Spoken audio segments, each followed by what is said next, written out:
ಇವತ್ತು ಹುಬ್ಬಳ್ಳಿಯ ಗಂಡು ಮೆಟ್ಟಿದ ನಾಡು.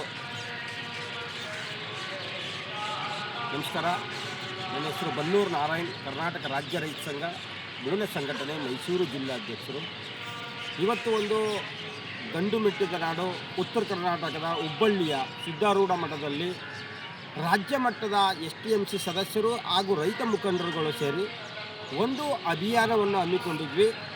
ಈ ಅಭಿಯಾನದ ಉದ್ದೇಶ ಇಷ್ಟೇ, ಸಭೆಯ ಉದ್ದೇಶ ಇಷ್ಟೇ: ರಾಜ್ಯ ಸರ್ಕಾರ ಒಳಗಿಂದೊಳಗೆ ಸರ್ಕಾರಿ ಶಾಲೆಗಳು ಹಾಗೂ PHC ಅಂತ ಏನು ಕರಿತೀವಿ, ಆರೋಗ್ಯ ಇಲಾಖೆ, ಅದನ್ನು 239 ಆರೋಗ್ಯ ಇಲಾಖೆಗಳನ್ನ ಡಿಪ್ರಮೋಟ್ ಮಾಡಿ, ಹಾಗೂ ಸರ್ಕಾರಿ ಶಾಲೆಗಳನ್ನ ಮ್ಯಾಗ್ನೆಟ್ ಶಾಲೆ ಅಂತೇಳಿ 10 ಕಿಲೋಮೀಟ್ರಿಗೆ ಒಂದು ಶಾಲೆಯನ್ನು ನಿರ್ಮಾಣ ಮಾಡಿ ಇನ್ನೆಲ್ಲ ಶಾಲೆಗಳನ್ನ ಮುಚ್ಚುವ ಹುನ್ನಾರವನ್ನು ನಡೆಸ್ತಾಯಿದ್ದು.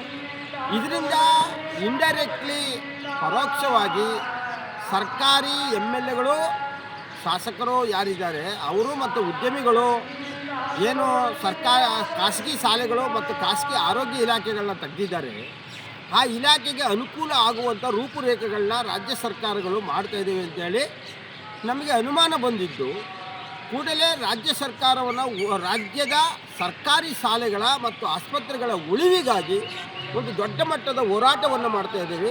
ಅದರಲ್ಲಿ ಅನೇಕ ಜನ ಮುಖಂಡರುಗಳು, STMC ಸದಸ್ಯರುಗಳು, ರೈತ ಮುಖಂಡರುಗಳು, ನಾಗರಿಕ ಬಂಧುಗಳು ಕೈ ಜೋಡಿಸ್ತಾ ಇದ್ದಾರೆ. ಇದರ ಉದ್ದೇಶ ಇಷ್ಟೇ: ಸಂವಿಧಾನದ ಆಶಯದಂತೆ ಬಾಬಾ ಸಾಹೇಬ್ ಅಂಬೇಡ್ಕರ್ ಏನು ಹೇಳಿದ್ದಾರೆ ಸಂವಿಧಾನದಲ್ಲಿ, ಉಚಿತ ಶಿಕ್ಷಣ ಮತ್ತು ಉಚಿತ ಆರೋಗ್ಯವನ್ನು ಎಲ್ಲ ಜನರಿಗೂ ಸಿಗಬೇಕು ಮೂಲಭೂತ ಹಕ್ಕಾಗಿ. ಅದನ್ನು ಕಸಿದುಕೊಳ್ಳುವ ಅಧಿಕಾರ ಯಾವ ರಾಜ್ಯ ಸರ್ಕಾರಕ್ಕಾಗಲಿ ಕೇಂದ್ರ ಸರ್ಕಾರಕ್ಕಾಗಲಿ ಇಲ್ಲ. ಅದನ್ನು ವಿರೋಧಿಸಿ ನಾವು ಇವತ್ತು ಪ್ರತಿಭಟನೆ ರೂಪುರೇಖೆಗಳ ಬಗ್ಗೆ ಸಭೆ ಕರೆದಿದ್ವಿ.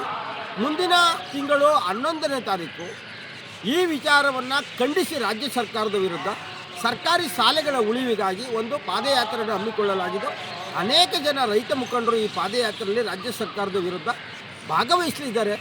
ಸರ್ಕಾರ ಕೂಡಲೇ ಎಚ್ಚೆತ್ತುಕೊಂಡು ಒಂದು ಸುತ್ತೋಲೆಯನ್ನು ಹೊರಡಿಸಬೇಕು.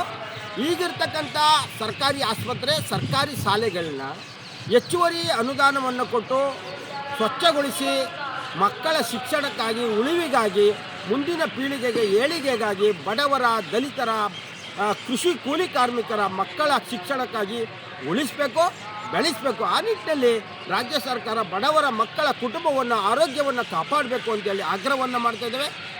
ಕೂಡಲೇ ರಾಜ್ಯ ಸರ್ಕಾರ ನಿಲುವನ್ನು ಬದಲಿಸಿ ರೈತಪರ, ಜನಪರ, ದಲಿತರ ಪರ ಕಾರ್ಯವನ್ನು ಕೈಗೊಳ್ಳಬೇಕು. ಇಲ್ಲವಾದಲ್ಲಿ ಮುಂದಿನ ಚುನಾವಣೆಗಳಲ್ಲಿ ತಕ್ಕ ಪಾಠವನ್ನು ಕಲಿಸಬೇಕಾಗ್ತದೆ ಅಂತೇಳಿ ಆಗ್ರಹವನ್ನು ಮಾಡ್ತಾಯಿದೆ. ನಮಸ್ಕಾರ.